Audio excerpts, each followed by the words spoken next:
कोल्हापुर में इस साल सतेज कृषि और पशु पक्षी प्रदर्शनी 5 से 8 दिसंबर तक तपोवन मैदान में आयोजित की जाएगी। इस भव्य प्रदर्शनी में 200 से अधिक कृषि कंपनियां और 150 से ज्यादा पशु पक्षी शामिल होंगे। किसानों के लिए नवीनतम तकनीक, आधुनिक मशीनरी, ड्रोन छिड़काव, AI आधारित स्मार्ट खेती, धान्य और चावल महोत्सव, साथ ही विभिन्न पुरस्कार वितरण समारोह इस वर्ष के मुख्य आकर्षण होंगे।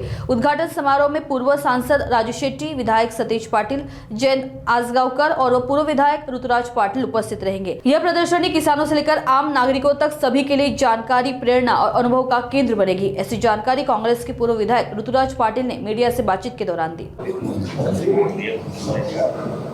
सतेज कृषी 2025 आम्ही 5 डिसेंबरला कोल्हापूर तपोवन ग्राउंडमध्ये आम्ही या ठिकाणी घेणार आहे।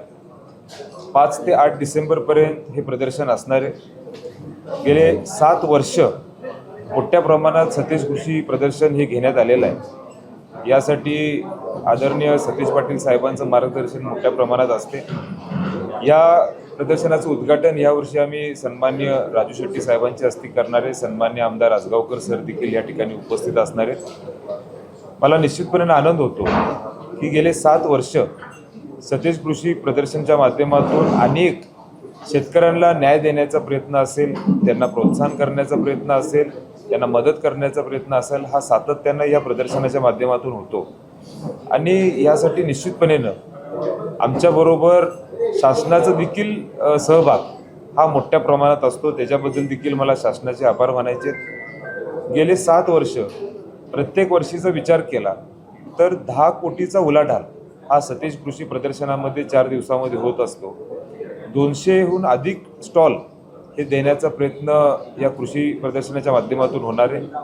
जवळजवळ 200हून अधिक पशु आणि जनावरं हे देखील या प्रदर्शनामध्ये असणार आहेत।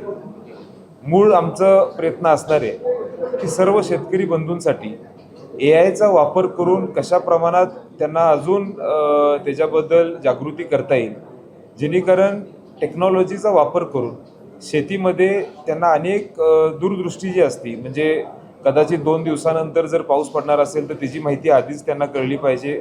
अशा अनेक विविध विषय आहेत जे AIच्या माध्यमातून शेतकऱ्यांना देण्याचा प्रयत्न या माध्यमातून आम्ही करणार आहोत। सेंद्रिय असेल किंवा नैसर्गिक शेती असेल ह्यासाठी देखील आमचा प्रयत्न असणार आहे।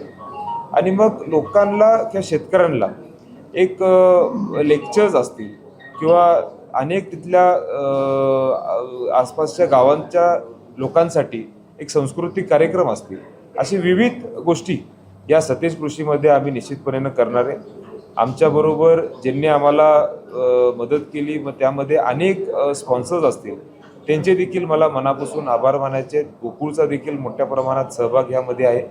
आणि मग मला सन्माननीय विनोद पाटील असतील, धीरज पाटील असतील, त्यांचे देखील मनापासून धन्यवाद व्यक्त करायचे। मला आनंद होतो की सतेज कृषी प्रदर्शनाच्या माध्यमातून हजारो शेतकऱ्यांना निश्चितपणे आदरणीय बंटी साहेबांच्या नेतृत्वाखाली एक दिशा देण्याचा प्रयत्न आम्ही निश्चितपणे करत आलेलो आहे। यावर्षी देखील सतेज कृषी प्रदर्शन हे मोठ्या प्रमाणात घेण्याचा प्रयत्न हा आमच्या सगळ्यांचा असतो।